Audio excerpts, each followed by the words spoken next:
Barabbas is called a robber because the present state robs you of what you could be. This is subtle, so let us make it practical. If you want security but keep walking around inwardly as someone unsafe and unsupported, that present state is Barabbas. If you want love but live inwardly as someone unwanted, that state is Barabbas. If you want creative success but remain loyal to the feeling that your work does not matter, that state is Barabbas. It may feel realistic, it may have evidence, but the present state is still the robber. Jesus in this story represents the Savior. But Neville's meaning of Savior is not primarily a person outside you rescuing you from life. Your Savior is the state that would save you from your present limitation, abundance instead of poverty, health instead of sickness, dignity instead of shame, love instead of loneliness. So when the crowd chooses Barabbas to be set free, that means letting the robber go free while letting Jesus, the desired state, become fixed in your consciousness.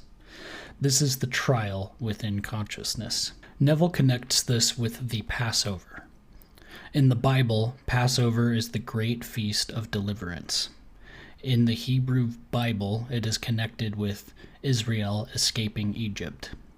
In the Gospel story, it is the time of Jesus' trial and crucifixion.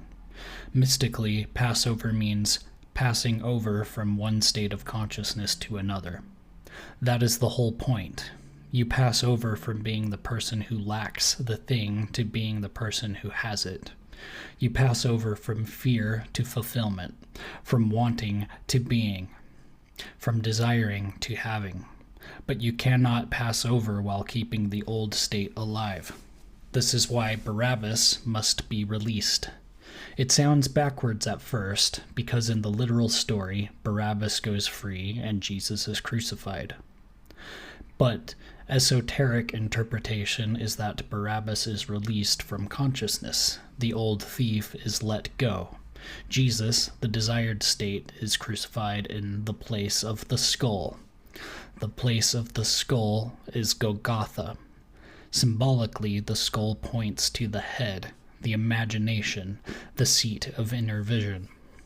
To crucify the desired state means to fix it in consciousness. You fasten it there. You do not let it drift away as a nice idea. You nail it into the imagination by assuming that it is true of you now. Then, if you remain faithful, it resurrects